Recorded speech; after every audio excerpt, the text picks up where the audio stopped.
नमस्कार, मी प्राध्यापक राम पालकर आपल्यासाठी घेऊन आलो आहे SY BCom corporate accounting accounting for liquidation of companies या चॅप्टरमध्ये लेक्चर नंबर 3. आपण काल लेक्चर नंबर 2 मध्ये एक प्रॅक्टिकल प्रॉब्लेम समजून घेतला होता.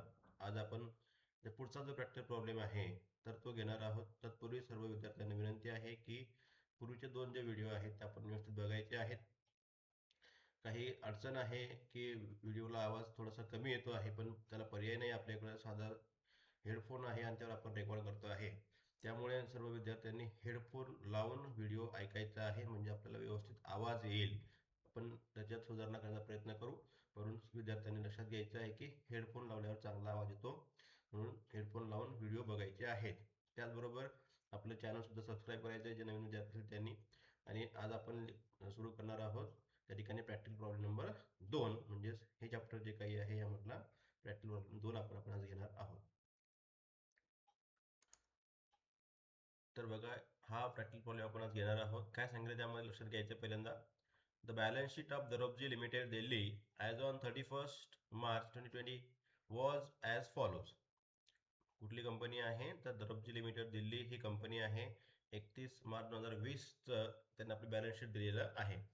मग जर बॅलन्स शीट आपण बघितलं व्यवस्थित तर आपल्याला काय दिसतं आहे तर शेअर कॅपिटल दिसतं आहे 2010% preference shares of ₹100 H fully paid. म्हणजेच काय आहे, 2000 प्रेफरन्स शेअर्स आहेत. एका शेअरचं व्हॅल्यू ₹100 आहे, असे 2 लाख रुपये देणे त्यांना. नंतर 3000 इक्विटी शेअर्स आहेत, त्याचं व्हॅल्यू आहे ₹100 एका शेअरचं, पण पेड अप व्हॅल्यू किती आहे 90 आहे. त्याला देणं आहे ₹2,70,000. त्याचबरोबर अजून एक इक्विटी शेअर्स आहे 1000 इक्विटी शेअर्स, त्याचं पण व्हॅल्यू ₹100 आहे, त्याचं पेड अप किती आहे 85 आहे. याचा अर्थ काय झाला की या शेअर्सच्या लोकांनी किती रुपये दिलेत, ₹90 दिलेत, आणि या शेअर्सवाल्यांनी किती दिले आहेत तर ₹85 दिले आहेत व्यवसायाला. म्हणजे 100चा शेअर असताना त्यांनी आतापर्यंत पेडअप किती आहे तर एवढं पेडअप त्यांनी केलं आहे किंवा पेड केलं आहे असा अर्थ होतो. याचा आपल्याला पुढे विचारात घेणं महत्त्वाचं आहे, म्हणून हे आपल्या लक्षात घ्यायचं आहे. पेडअप व्हॅल्यू म्हणजेच काय, 100चा शेअर्स होता, त्यांनी ₹100 द्यायला पाहिजे होते, आता पण किती रुपये दिलेत तर फक्त ₹90 दिले, याचा असा अर्थ होतो. तसंच खालचे जे काही दुसरे शेअर इश्यू केले होते इक्विटी शेअर्स 1000 इक्विटी शेअर्स, त्यांनीही ₹100 शेअर असताना आतापर्यंत फक्त कंपनीमध्ये ₹85 पेड केलेले आहे, असा त्याचा अर्थ होतो. म्हणजे यांच्याकडे ₹15 येणं बाकी आहे, त्यांच्याकडनं ₹10 येणं बाकी आहे. मग जेव्हा येणं बाकी असतं तर आपल्याला जेव्हा कॅश कमी पडते तर आपल्याला काय करता येतं, यांच्याकडनं या लोकांकडनं कॅश घेता येते. म्हणून इथं आपल्याला हे लक्षात घेणं गरजेचं आहे की पेडअप व्हॅल्यू जर वेगवेगळं असेल किंवा पेडअप व्हॅल्यू आणि फेस व्हॅल्यूमध्ये फरक असेल तर जे काही फेस व्हॅल्यूचं डिफरन्स आहे दोघांमधला, तो डिफरन्स आपल्याला त्या ठिकाणी घेता येत असतो ॲज अ कॅश. जेव्हा व्यवसाय बंद पडतो त्यावेळेस जे खरे मालक असतात व्यवसायाचे ते कोण असतात तर ज्या व्यवसायामध्ये इक्विटी शेअर्स असतात ते खरे मालक असतात, आणि त्यांच्याकडनं आपल्याला त्यांचं जे काही पेड अप कॅपिटल बाकी असेल तर ते घेण्याचा अधिकार असतो. म्हणजेच लिक्विडेटर्स काय करू शकतो तर लिक्विडेटर्स यांच्याकडनं जर पैसे कमी पडलेत टिल द 7 नंबर, म्हणजेच प्रेफरन्स शेअर्सचं कॅपिटल पेड करेपर्यंत जर काही पैसे आपल्याला कमी पडत असतील तर आपल्याला यांच्याकडनं कॅश मागवता येते. म्हणजे हा एक मार्ग आहे कॅश मागवण्याचा. लक्षात घ्यायचं आहे की ज्यावेळेस 100 शेअर्स असेल किंवा वाटेवर जे काही फेस व्हॅल्यू असेल त्यापेक्षा जर व्हॅल्यू कमी दिला असेल शेअर होल्डर्सनी कंपनीला, तर ते राहिलेलं व्हॅल्यू जे काही आहे तर ते मागून घेता येतं. आपण पुढे बघू काय करायचं. नंतर नेक्स्ट कुठला आहे तर डिबेंचर्स आहे. डिबेंचर्स ₹1,00,000 देणं बाकी आहे. नंतर क्रेडिटर्स आहेत की ऑल क्रेडिटर्स त्यांनी एकत्र दिले आहेत, बरोबर आहे. म्हणजेच बँक असेल, सॅलरी क्रेडिटर्स असतील, बिल्स पेबल, वाटेवर जे काही क्रेडिटर्स असतील व्यवसायामध्ये त्यांना एकत्र करून त्यांना सांगितलं की ₹2,00,000 देणं आहे. म्हणजेच व्यवसायामध्ये जे काही क्रेडिटर्स आहेत ते ₹2,00,000 आहेत. म्हणजे हे सगळं आपल्याला देणं आहे. लायबिलिटी साईड आपल्याला लक्षात येतं की हे काय आहे, देणं आहे. मग द्यायचं कसं तर इकडं असेट्स आहेत त्या असेट विकून द्यायचं आहे. आपल्याला बेसिक माहिती आहे. माझं पुढं काय सांगितलं का ते आपल्याला बघायचं आहे.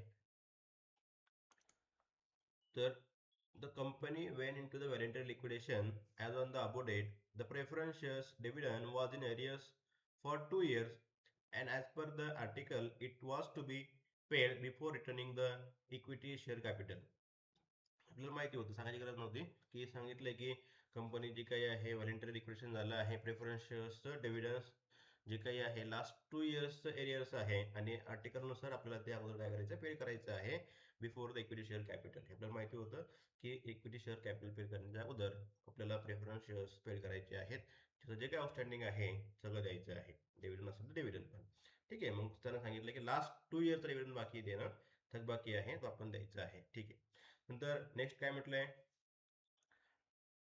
The debentures interest was paid up to 31 March 2020. म्हणजेच 31 मार्च 2020 पर्यंत जर इंटरेस्ट दिलेला आहे. ठीक आहे. However the debenture holders were repaid on 30 September 2020. म्हणजेच काय सांगितलं की डिबेंचर कधी पेड केले आहेत, सप्टेंबरला पेड केली, 30 सप्टेंबरला. बरोबर आहे. म्हणजे त्याचा अर्थ काय झाला की 6 मंथचा इंटरेस्ट द्यावा लागेल, कारण की व्यवसाय बंद पडला 31 मार्च 2020ला इथपर्यंत. बरोबर. परंतु पेमेंट कधी केलं, पेमेंट केलं इथं 30 सप्टेंबरला पेमेंट केलं. म्हणजे 6 महिने डिले झालं पेमेंटला. कारण जर याचा तुम्ही काय करायला पाहिजे होतं, जर 31 मार्चला व्यवसाय बंद पडला 2020ला, तर त्याच दिवशी तुम्ही काय केलं, पेमेंट केलं पाहिजे होतं. पण पेमेंट जर 30 सप्टेंबरला केलं असेल तर याचा अर्थ होतो पेमेंटला तुम्ही डिले केलं. आणि बॉरोइंग कॅपिटलचं वैशिष्ट्य काय असतं, बॉरोइंग कॅपिटलचं वैशिष्ट्य आहे की ज्या दिवशी तुम्ही पेमेंट करता आहे त्या दिवसापर्यंत तुम्हाला इंटरेस्ट द्यावं लागेल. मग तुम्ही सांगितलं की 31 मार्च पेड केलं आहे, ठीक आहे, वेल गुड. परंतु याचा अर्थ असा होत नाही की तुम्हाला पुढचं इंटरेस्ट माफ होईल, नाही. तुम्हाला काय करावं लागेल, ज्या दिवशी तुम्ही पेमेंट करणार डिबेंचर होल्डर्सचं, कारण की debentures is and borrowing capital. काय आहे, बॉरोइंग कॅपिटल आहे. आपण कर्जावर रक्कम घेतलेली एक प्रकारे. तर कर्जावर रकमेचं वैशिष्ट्य असतं की ज्या दिवशी तुम्ही पेमेंट करणार आहे त्या दिवसापर्यंत तुम्हाला इंटरेस्ट द्यावं लागेल. ठीक आहे. म्हणून पहिली जी ॲडजस्टमेंट आहे ती डिबेंचर होल्डर्सवर सांगितलंय की डिबेंचरचं इंटरेस्ट तुम्ही 31 मार्चपर्यंत पेड केलंय, परंतु तुम्ही त्या डिबेंचरला जर कॅपिटल जे परत केलंय ते 30 सप्टेंबरला केलं आहे. म्हणजे याचा अर्थ तुम्हाला 6 मंथ्स डिले झाला आहे पेमेंटला, तुम्हाला इंटरेस्ट द्यावं लागेल. नंतर इन्क्लूड इन द सनरी क्रेडिटर्स काय म्हटल्यानंतर, इन्क्लूड इन द सनरी क्रेडिटर्स म्हणजेच काय, या 2 लाखामध्ये ऍड आहे काहीतरी म्हणतो. लक्षात घ्या काय म्हटलंय, इन्क्लूड इन द क्रेडिटर्स. ठीक आहे. सनरी creditors is loan of ₹20,000. Loan आहे यामध्ये. ठीक आहे. 2 लाखामध्ये काय आहे, लोन आहे. लोन किती हजार रुपयाचं आहे, तर 20,000 रुपयाचं आहे. Secured on hypothecation plant and machinery. आणि ते लोन जे काही आहे ते कसं आहे, सेक्युअर्ड आहे. कसं आहे, सेक्युअर्ड.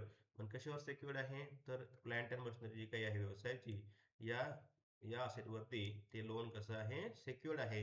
म्हणजेच काय रे, जेव्हा आपण बँकेकडे लोन घेतलं असेल त्यावेळेस त्या ठिकाणी बँकेला आपण आपल्या व्यवसायाची सिक्युरिटी आहे, म्हणजे असेट आहे, प्लांट अँड मशिनरी जी काही आहे ती तारण दिलेली आहे असा अर्थ होतो, गहाण ठेवलेली आहे असा अर्थ होतो. म्हणजेच म्हणून त्याला म्हटलंय आपण सेक्युअर्ड लोन आहे. सेक्युअर्ड लोन म्हणजे अर्थ काय झाला की आपण जेव्हा बँकेला लोन घेत असतो, तर लोन घेताना बँकेला आपण जेव्हा तारण देत असतो, गहाण म्हणून काहीतरी ठेवत असतो, that is called secured loan. बरोबर. मग तसंच इथं सुद्धा त्या ठिकाणी या कंपनीने काय केलं, जेव्हा लोन घेतलं बँकेकडनं तर ते बँकेला आपली जी काही मशिनरी आहे, असेट आहे, ती तारण म्हणून ठेवलेली आहे. म्हणून त्याला म्हणायचं सेक्युअर्ड लोन. ठीक आहे. And preferential creditors of ₹10,000. म्हणजेच यामध्ये काय काय गोष्टी ऍड आहे, क्रेडिटर्समध्ये 2 गोष्टी ऍड आहे. एक तर आहे लोन आणि एक आहे प्रेफरन्शियल क्रेडिटर्स 10,000 रुपयाचे त्यामध्ये ऍड आहे असं तो म्हणतोय. ठीक आहे. नंतर पुढे काय म्हटलंय, the liquidators realise the asset as follows.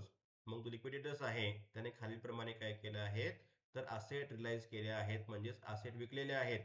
मग बघा किती रुपयाला विकली आहे, लँड अँड बिल्डिंग विकली आहे 1,90,000ला, प्लांट अँड मशिनरी विकली 1,30,000ला, फर्निचर विकलंय 10,000 रुपयाला, नंतर स्टॉक विकलाय 90,000 रुपयाला, डेटर्स विकलेत 1,15,000 रुपयाला आणि बिल्स रिसिबल विकले आहेत 14,000 रुपयाला. ठीक आहे. अशा प्रकारे त्यांनी काय केलं आहे, त्या असेट जे काही आहेत तर त्या विकलेल्या आहेत.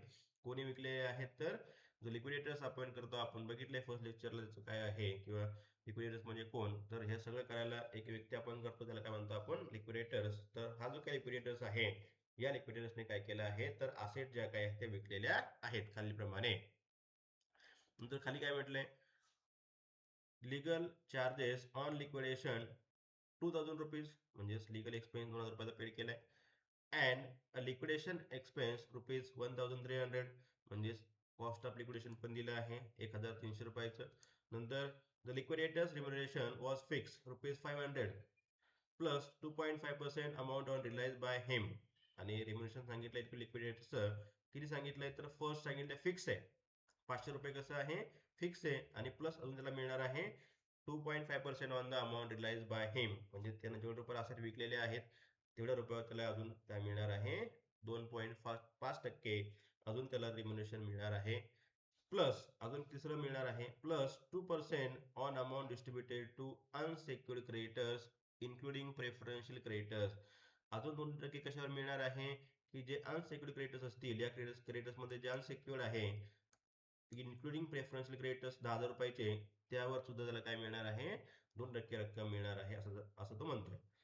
नंतर liquidators made all payment 30 September 2020. आता ही ऍडजस्टमेंट कशावरती असते, डिबेंचर असते. आपण पण इथं ऑलरेडी सांगितलं आपल्याला की 30 सप्टेंबरला पेमेंट केलेलं आहे, इथं पण सांगितलं, दोनदा सांगितलं.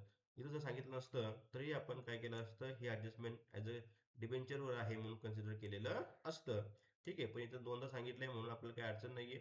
पण इथं जर सांगितलं नसतं तरी आपण काय केलं असतं, डिबेंचर्सला 6 महिन्याचं इंटरेस्ट डिले झाल्यामुळे दिलेलं असतं. काय काय प्रॉब्लेममध्ये सांगत नाही तुम्हाला की डिबेंचर्सला कधी पेमेंट केलं सांगत नाही, पण इथं सांगितलंय की ऑल पेमेंट जर सांगितलं की वेगळ्या तारखेला केलेले असतील तर याचा अर्थ पेमेंटला डिले झालेला आहे, म्हणून आपल्याला हे ऍडजस्टमेंट जे काही आहे डिबेंचर होल्डर्स सॉल्व्ह करायची असते.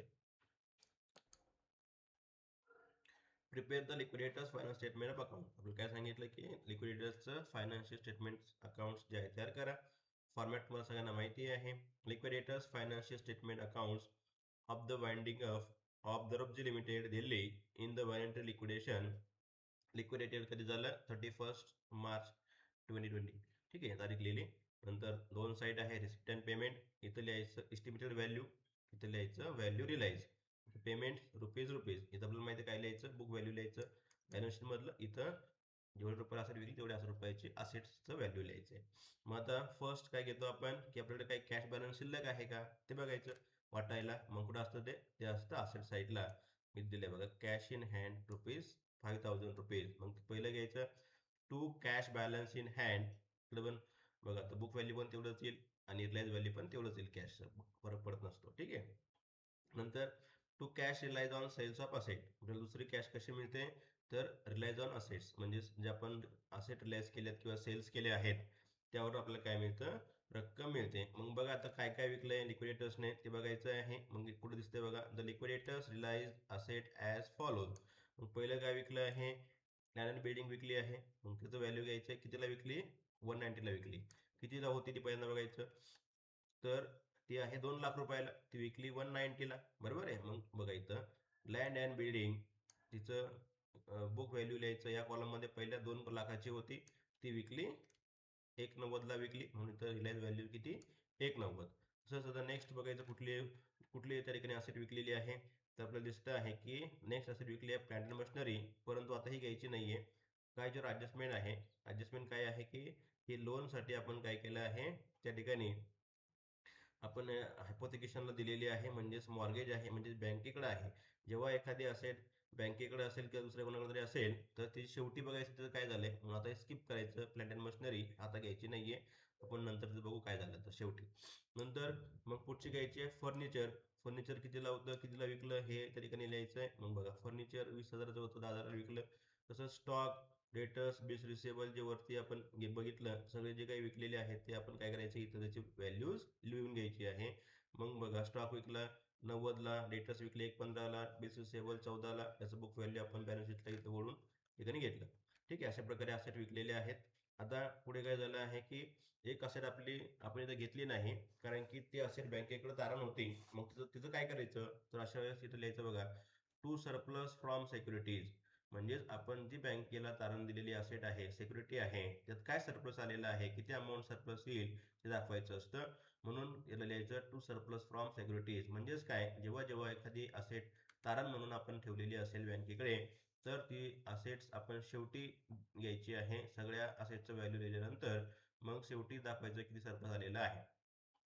मग आता कितीला विकली होती, की काय होतं हे आपण बघायचं. पहिलं होती बघा, प्लांट अँड मशिनरी घ्यायची, कितीला विकली आहे, तर इथं आपण बघितलं की 130ला त्यानं काय केलं आहे, ती असेट विकली आहे. कितीला विकली आहे, 1,30,000 रुपयाला विकली आहे. ठीक आहे, मग म्हणून बघायचं घेतलं इनरलाच प्लांट अँड मशिनरी 1,30,000 रुपये. मग त्यावरती काय आपण घेतलं होतं, लोन घेतलं होतं. मग ते लोन काय करेल, बँक पहिल्यांदा रिकवर करून घेईल. म्हणून इथं बघा लेस सेक्युअर्ड लोन होतं. कसं होतं लोन? सेक्युअर्ड लोन होतं. कितीचं होतं लोन? इथं बघितलं आपण की जे प्रिफरेन्शियल क्रेडिटर्स आहे यामध्ये ते ऍड होतं. कितीचं होतं बघितलं म्हटलंय सनरी creditors includes loan of rupees 20,000. कितीचं होतं? 20,000चं लोन होतं. मग हे लोन काय करेल बँक आपलं पहिल्यांदा काढून घेईल. म्हणून इथून काय केलं आपण लेस सेक्युअर्ड लोन रुपीज 20,000 बरोबर. आता काय केलं 1,30,000 मायनस 20 किती उरले 1,10,000 आपल्याला कॅश आली बरोबर. सगळी येईल का 1,30,000 वाटायला नाही येणार कारण की हे जे काही लोन आहे तर ते लोन त्यावरती होतं म्हणून पहिल्यांदा आपण त्याचं लोन जे काही आहे ते मायनस करणार आणि उरलेली रक्कम जी काही आहे तर ते आपण घेणार कॅश वाटण्यासाठी किंवा जो आपला सेकंड कॉलम आहे क्लेज व्हॅल्यू तर ते घेणार आहे आणि कितीची होती ती 1,50,000ची होती 1,50,000ची 31ला विकली 31ला विकल्यानंतर त्यावरचं लोन मायनस करून आपल्याला कॅश मिळाली 1,10,000 दॅट इज सरप्लस हे आपलं काय आहे सरप्लस किती आहे तर 1,10,000 म्हणजेच ही सिक्युरिटी जी काही आपण गहाण ठेवली होती त्यापासून आपल्याला सरप्लस किती मिळाला सरप्लस फ्रॉम सिक्युरिटीज 1,10,000 तर प्रत्येक प्रॉब्लेममध्ये आपल्याला असं दिसतंय की एखादी सिक्युरिटी म्हणजे एखादी असेट जर बँकेकडे किंवा कोणाकडेही तारण म्हणून दिलेली असेल तर त्यावेळेस काय करायचं आहे ती शेवटी घ्यायची आहे सगळ्या असेटचं व्हॅल्यू लिहून झाल्यावरती शेवटी दिलं दाखवायचं आहे आणि काय म्हणायचंय टू सरप्लस फ्रॉम सिक्युरिटीज ती जी काय असेट विकलेली आहे त्या असेटचं व्हॅल्यू त्यामधून त्यावरती घेतलेलं लोन मायनस करायचं आहे आणि सरप्लस आउटर कॉलमला दाखवायचं आहे ठीक आहे. नंतर आपल्याला आता काय करायचं आहे आता हे तर दिलेले कॉल्स फ्रॉम कंट्रीब्युटर्स हे आपण शेवटी बघणार आहोत शेवटच्या वेळेस आपल्याला कॅश कमी पडते का नाही हे आपल्याला बघायचं पहिल्यांदा कॅश कमी पडले तर आपण हे घेणार नाही पण याप्रमाणे कॅश कमी पडेल पण आपण नंतर बघू ठीक आहे. आता आपल्याकडे असेट्स विकून कॅश आलेली आहे आता आपल्याला काय करायचं आहे या असेट्स म्हणून जी कॅश मिळाली विकून तर त्यामधनं पहिल्यांदा आपल्याला काय करायचे पेमेंट्स करायचे आहेत. मग पेमेंट करताना फर्स्ट आपल्याला काय लक्षात घ्यायचं आहे की ऑर्डर ऑफ पेमेंट काय आहे जो ऑर्डर ऑफ पेमेंट आहे तर तो आपल्याला त्या ठिकाणी समजणं गरजेचं आहे किंवा लक्षात घेणं गरजेचं आहे त्याशिवाय आपल्याला त्या ठिकाणी कळणार नाही. मग ऑर्डर ऑफ पेमेंट जो आहे तर तो कुठला आहे बघा इथं आपण घेतलेला आहे ऑर्डर ऑफ पेमेंट्स पहिलं काय पेड करायचं आहे legal charges legal expense paid करायचे आहेत. नंतर सेकंड नंबरला काय द्यायचं आहे लिक्विडेटर सिम्युलेशन द्यायचं आहे. नंतर कॉस्ट ऑफ वाइंडिंग अप आहे प्रेफरन्शियल क्रेडिटर्स आहेत डिबेंचर्स आहेत सेक्युर क्रेडिटर्स आहेत प्रेफरन्स होल्डर्स आहेत आणि शेवटी 8 नंबरला इक्विटी होल्डर्स आहेत.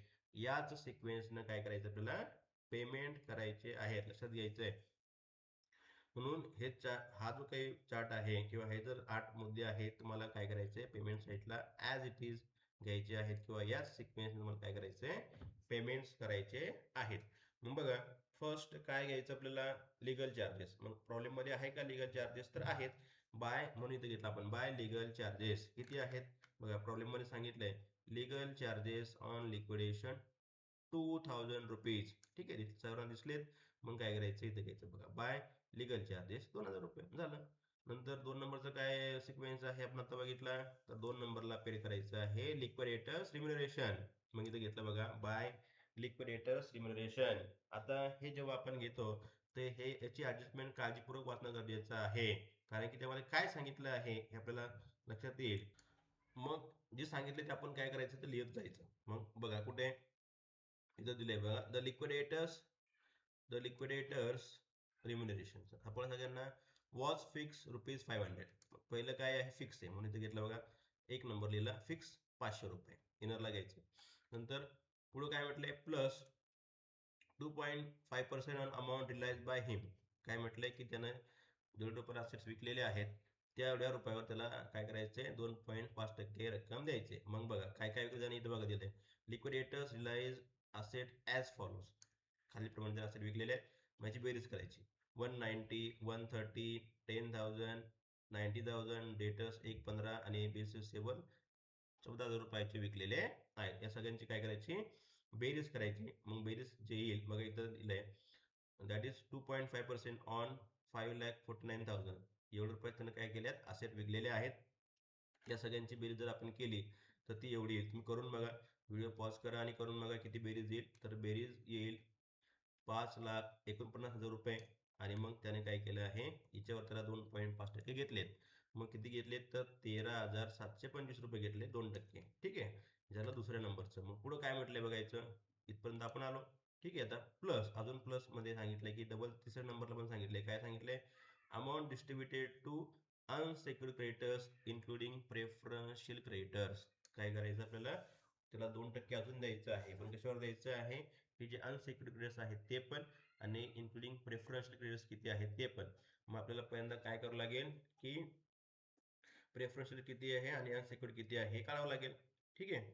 मग बघा, आपल्याला एक तर माहिती आहे की अनसेक्युर्ड किती आहे, सॉरी प्रेफरन्शियल किती आहे. इथं म्हटलं बघा, प्रेफरन्शियल क्रेडिटर्स 10,000 आहे हे आपल्याला माहिती आहे. मग आपण काय करू, पहिल्यांदा त्या ठिकाणी घेऊन टाकू त्या ठिकाणी तिसऱ्या नंबरला 2% पेमेंट ऑन प्रेफरन्शियल क्रेडिटर्स. मग किती आहे तर 10,000 रुपये आहे. मग 10,000वरती 200 रुपये हे झालं रिम्युनरेशन ऑन प्रेफरन्शियल क्रेडिटर्स सांगितलं होतं म्हणून तिथं घेतलं आपण. आता तिसरं काय म्हटलं आहे, नंतर काय म्हटलं आहे, 2% पेमेंट ऑन अनसेक्युर्ड क्रेडिटर्स. आता अनसेक्युर्ड क्रेडिट कसे आहे ते कसं करणार आपण, बघा सिंपल आहे. लक्ष द्या, एक मिनिट सांगतो तुम्हाला कसं करायचं. तर बघा, एकूण क्रेडिट्स किती आहेत तर 2 लाख रुपये आहेत. किती लाख रुपये आहेत, 2 लाख रुपयाचे आहेत. ह्याच्यावर ॲडजस्टमेंट काय होती रे, ॲडजस्टमेंट होती क्रेडिटर्सवरती. इथं बघा तुम्हाला लक्षात येईल, इन सेंट्री क्रेडिटर्स इथं काय म्हटलं, included in sundry creditors loan किती आहे, हे 20,000 रुपीजचं लोन आहे, बरोबर. आणि अजून काय ऍड आहे त्यामध्ये, अँड प्रेफरन्शियल क्रेडिटर्स किती हजार रुपयाचे आहेत तर 10,000 रुपयाचे काय आहेत, प्रेफरन्शियल क्रेडिटर्स आहेत असं तर म्हणतोय. हे त्यामध्ये ऍड आहे असं तर म्हणतोय. आता काय करणार आपण, हे 20 + 10 किती झाले 30. 30,000 जर मायनस केले तर उरले किती, उरले 170, बरोबर. किती उरलेत 170. 170 हे जे काही आहे तर हे काय आहे, तर हे आहे तुमचं अनसेक्युर्ड क्रेडिटर्स. काय आहे, अनसेक्युर्ड क्रेडिटर्स. म्हणजे याचा सरळ सरळ असा अर्थ होतो की क्रेडिटर्स पैकी अनसेक्युर्ड आहेत 1,70,000 रुपीज. म्हणून बघा इथं घेतला आपण 2% अमाऊंट टू अनसेक्युर्ड क्रेडिटर्स. किती, 1,70,000 वर 2% घेतलं, ते आलं 3,400. मग सगळ्यांची बेरीज करून जे काही आहे तर आपण इथे घेतलं बघा 17,825. म्हणजे काय काय घेतलं त्यामध्ये, 500 रुपये फिक्स घेतलं, नंतर 2% जे सेल्सवरती होतं ते घेतलं 13,725. नंतर 200 रुपये जे काही unsecured creditors, sorry preferential creditors होते त्यावरती घेतलं, आणि नंतर 2% जे काही अनसिक्युअर्ड क्रेडिटर्स होते त्यावर घेतलं 3,400. असं एकूण 17,825 रुपयाचं रिम्युनरेशन त्याला आपण पेड केलं. ठीक आहे.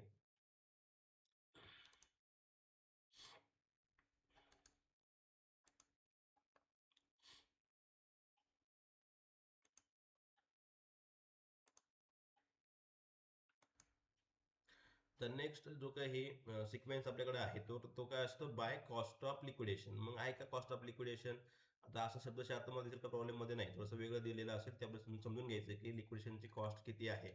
मग बघ बा प्रॉब्लेम मध्ये कोण दिसतंय का, बघा इथं झालं लिगल चार्जेस आपण घेतलं, इथं दिलंय बघा अँड लिक्विडेशन एक्सपेन्स 1,300. मग इथे घेतलं आपण लिक्विडेशन कॉस्ट किंवा कॉस्ट ऑफ लिक्विडेशन 1,300. ठीक आहे. नंतर झालं तुमचं 3 नंबरचं सिक्वेन्स. नंतर 4 नंबरला आपल्याला काय पे करायला सांगितलंय, बाय प्रेफरन्शियल क्रेडिटर्स. मग आपण आता बघितलं की किती किती आहेत प्रेफरन्शियल क्रेडिटर्स. बघा इथं दिलंय, प्रेफरन्शियल क्रेडिटर्स आहेत तुमचे 10,000 रुपयाचे. ठीक आहे. म्हणून बघा इथं घेतलं आपण बाय प्रेफरन्शियल क्रेडिटर्स 10,000 रुपये. हे झालं तुमचं 4 नंबर. 5 नंबरला काय पेमेंट करायचं आहे तर डिबेंचरला द्यायचं आहे, म्हणून ते घेतलं बघा बाय 7% डिबेंचर्स. आता इथं काय म्हटलंय, प्रिन्सिपल दिले. प्रिन्सिपल का दिलंय, कारण की याच्यावर इंटरेस्ट आउटस्टँडिंग आहे, म्हणून इथं घेतलं प्रिन्सिपल. प्रिन्सिपल किती आहे, 1 लाख रुपयाचं अमाऊंट आपल्याला देणं होती. बघा इथं 7% डिबेंचर्स 1 लाख रुपयाचं आहे, बरोबर. म्हणून ही झाली प्रिन्सिपल अमाऊंट. इथं काय म्हटलंय की ऑल पेमेंट्स कधी पेड केले आहेत तर 30 सप्टेंबरला पेड केले आहेत, म्हणजे पेमेंट करण्याला डिले झाला. आणि डिबेंचर्स आपलं बॉरोइंग कॅपिटल आहे, मग जेव्हा जेव्हा डिले होईल पेमेंट करायला, डिबेंचर्स आपल्याला काय करावं लागेल, तेवढ्या रुपयाचं इंटरेस्ट तेवढ्या महिन्याचं द्यावं लागेल. मग कधी पेमेंट केलं, इथं बघा दुसरा नंबर दिलाय, interest 7% for 6 month up to 30 September 2020. म्हणजे 6 महिन्याचं जे काही इंटरेस्ट आहे तर ते द्यावं लागेल, कारण की बिकॉज ऑफ डिले. मग आपण काय करणार, 1 लाखावर 60% जर आपण 6 महिन्याचे काढले तर ते किती होतं, 3,500 रुपये येतात, बरोबर. म्हणून त्याला आपण किती दिलेत, 1,00,000 प्लस 3,500 असे त्याला आपण 1,03,500 रुपयाचं त्याचं डिबेंचरचं अमाऊंट काय केलं आपण, पेड केलंय. प्रिन्सिपल 1,00,000 रुपये plus outstanding interest because of delay payment.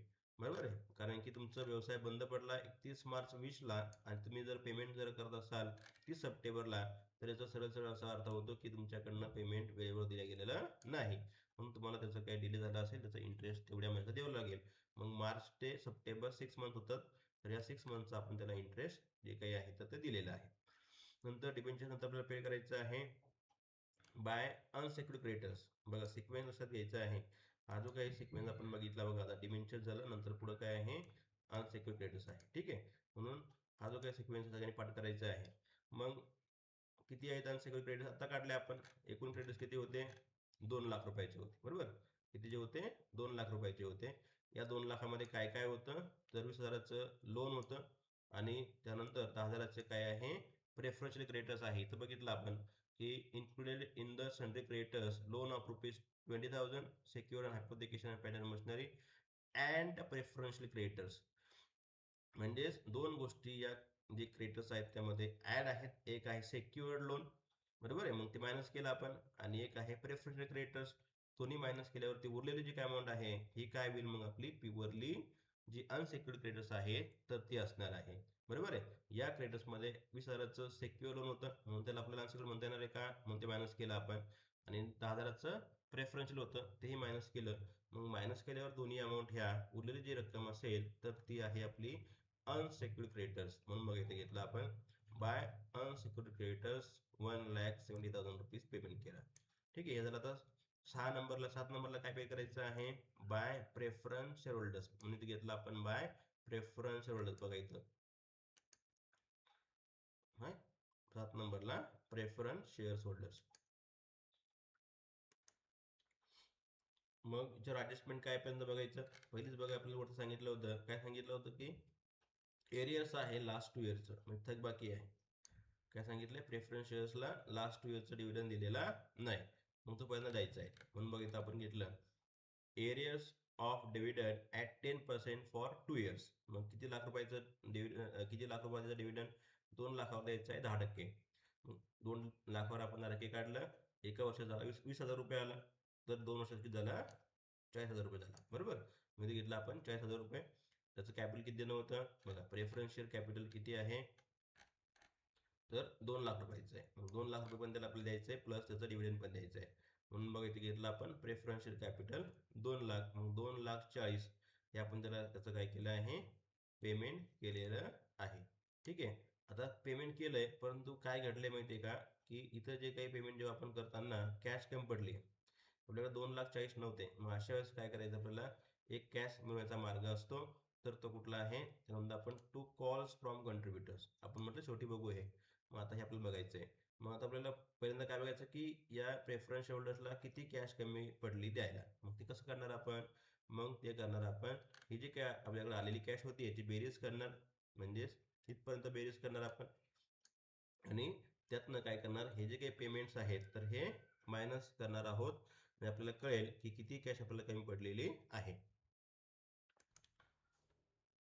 तर कॅश किती कमी पडली आपल्याला कसं लक्षात येईल, इथपर्यंत बेरीज जर आपण केली आपल्याला कॅश लक्षात येईल की आपल्याकडे एकूण कॅश होती 5,34,000 रुपये.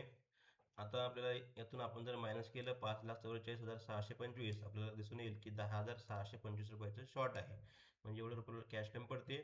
मग आपल्याला हे आपण पेमेंट का केलं, आपल्याला माहिती आपल्याला कॅश घेता येते म्हणून. कोणाकडनं घेता येते, आपण पहिलेच बघितलं होतं की इथं आपण जेव्हा प्रॉब्लेम बघितला होता तर इथं दोघांचं पेडअप कसं आहे, equity share holders 3,000 equity shares आहेत, त्यांचं पेडअप वेगळं आहे, आणि 1,000 इक्विटी शेअर्स आहेत त्यांचं पेडअप वेगळं आहे, म्हणून आपण बिंदास पेमेंट केलं. पण आता आपल्याला कळालं की आपल्याला 10,000 रुपये जे काही आहे प्रेफरन्स शेअर्सला द्यायला कमी पडत आहे 10,625 रुपये. आपण काय करायचं आहे, की अशा वेळेस कॉल करायचं आहे, म्हणजे राहिलेले पैसे ते घ्यायचे आहेत. मग कधी कॉल करायचं आहे, जोपर्यंत आपण नंबर 7 पर्यंत पेमेंट करतो आहे तोपर्यंत जर कॅश कमी पडत असेल तर आपण अशा प्रकारे कॉल करू शकतो.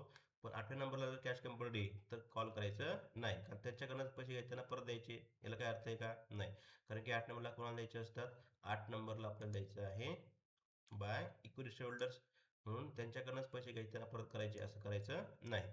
पण 7 नंबरपर्यंत आपल्याला पैसे कमी पडले म्हणजे इथपर्यंत, तर आपल्याला काय करण्याचा अधिकार आहे की अशा प्रॉब्लेममध्ये की ज्या प्रॉब्लेममध्ये पेडअप वेगवेगळं आहे किंवा दोघांचं पेडअप वेगवेगळं आहे किंवा एकाचं पेडअप वेगवेगळं आहे किंवा त्यांचे पेडअप कॅपिटल पूर्ण केलेलं नाही, तर अशा आपल्याला त्यांच्याकडनं कॅश मागवता येते.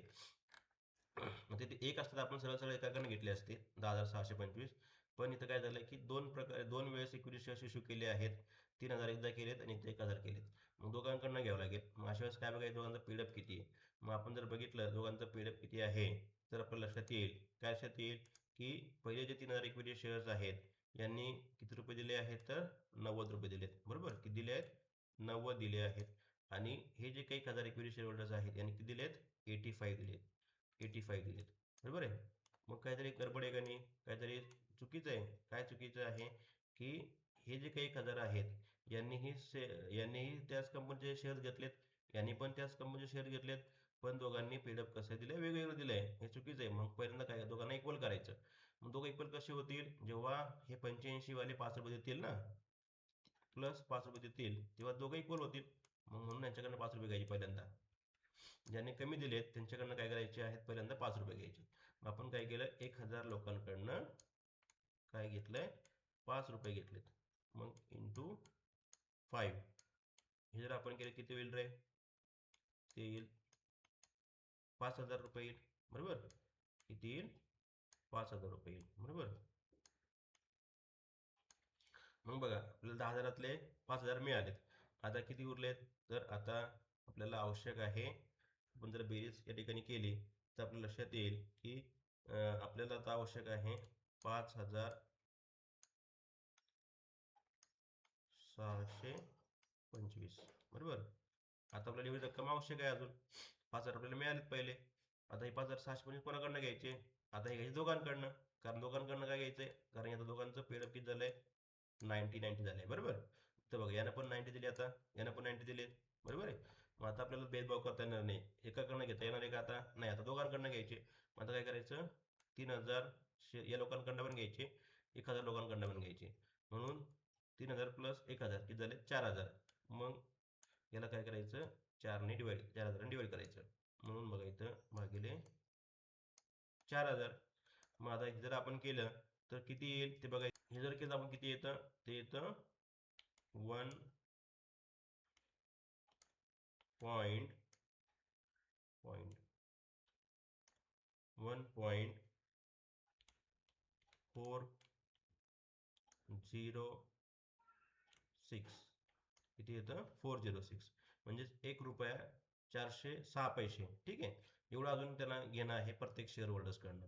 म्हणजेच 1,000 लोकांकडनं पण आपण एवढे रुपये घेतले. मग आता यांच्याकडनं किती घेतले आपण, 5 पहिले घेतले. बरोबर आहे. अजून प्लस किती घेतले, 1.406. किती घेतले, 1.406. म्हणजे त्याच्या टोटल किती रक्कम घेतली आपण, 5 प्लस 1 6.406. म्हणून मग किती घेतलंय, अँड 1,000 इक्विटी शेअर्स ॲट ₹6.406. म्हणून हे बघा इथं 6 रुपये आलं, 6.406 रुपये पर शेअर. म्हणजे 1,000 लोकांकडनं किती घेतले आपण, तर 6 रुपये 406 घेतले. म्हणून बघा हे जर आपण केलंय 1,000 इंटू हे जर केलं आपण, तर आम्हाला किती येईल, 6,407 रुपये घेतले आपण. यांच्याकडनं मात्र किती घेतले, यांच्याकडनं आपण 3,000 लोकांकडनं किती घेतले, 1 रुपया 406 घेतले. म्हणून जर आपण 3,000 इंटू 1,406 रुपये केलं तर आपल्याला किती येईल, 4,218. असे दोघांनी पण आपण काय घेतलं, बेरीज केली तर ती घेतली 10,625. म्हणजेच ज्यावेळेस अशा प्रकारचा प्रॉब्लेम येईल त्यावेळेस काय करायचं, आपल्याला पेड कॅपिटल पहिल्यांदा इक्वल करायचंय. मग द्यायचं असेल तरी पण करायचंय आणि घ्यायचं असेल तरी पण करायचंय. मग घ्यायच्या वेळेस पण आपल्याला काय करायचंय, आपण पहिल्यांदा 5 रुपये घेतले, ज्याने कमी दिले होते त्यांच्याकडनं, मग दोघं इक्वल झालेत. नंतर दोघं इक्वल झाल्यानंतर दोघांकडनं इक्वल कॅश घेतली. म्हणजेच जे इक्वल नव्हतं म्हणून 5 रुपये अगोदर घेतले एक्स्ट्रा, दोघांना इक्वल केलं. इक्वल केल्यावर दोघांची शेअरची बेरीज केली आणि जेवढी अमाऊंट इक्वल होती त्याला डिवाइड केलं. आपल्याला मिळालं की प्रत्येकाने किती घ्यायचे आहे, तर 1.406 पैसे घ्यायचे आहेत. मग आपण याच्याकडनं पहिले ऑलरेडी 5 रुपये घेतले होते, प्लस अजून एवढे रुपये घेतले. मग म्हणून याची बेरीज किती आली, तर ती आली 6.406. म्हणून इथं घेतलं आपण 6.406. यांच्याकडनं मात्र आपण एवढीच रक्कम घेतली 1.406. म्हणून आपण त्यांच्या इथं लिहिलं बघा. म्हणून इथं लिहिलं, call from contributors collected 3,000 equity shares at ₹1.406 per shares. ते जर आपण इंटू केलं तर किती आलं? 4218. नंतर and 1000 equity shares at ₹6.406 per shares. हे जर आपण इंटू केलं तर ते आलं 6407. ठीक आहे. मग अशा प्रकारे आपण दोघांकडनं काय घेतलंय? कॅश कलेक्ट केलेली आहे, आपल्याला जेवढी आवश्यक होती तेवढी. ठीक आहे. सगळ्यांना हा प्रॉब्लेम समजला असेल. हे थोडंसं लक्षात घ्यायचं आहे, म्हणून थोडंसं पॉज करून व्हिडिओ बघा. आपण इथं काय केलेलं आहे. ठीक आहे. तर सर्वांना व्हिडिओ आवडला असेल तर लाईक, सबस्क्राईब करून शेअर्स करावे. धन्यवाद.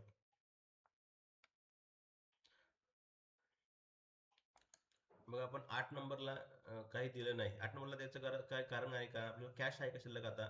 जेवढी आपल्याला कॅश मिळाली होती, तेवढी सर्व कॅश आपण काय केली आहे? वाटली. इथपर्यंत आपण जर कॅश घेतली, या सगळ्या लोकांना आपण कॅश काय दिली आहे? वाटलेली आहे. पण 8 नंबरला कोण आहेत? तर 8 नंबरला आहेत इक्विटी शेअरहोल्डर्स.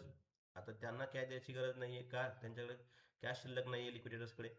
असता पण दिली असती, पण संपूर्ण कॅश संपलेली आहे. इथं आपल्याला कॅश घेता येते अजून, पण आता त्यांच्याकडेच घ्यायची, त्यांना परत द्यायचा काही अर्थ नाही. म्हणून आपण इथंच प्रॉब्लेम काय करणार? एंड करणार. म्हणजेच याला इथं आपण टॅली दोघांना करणार. अशा प्रकारे हा प्रॉब्लेम संपलेला आहे. धन्यवाद.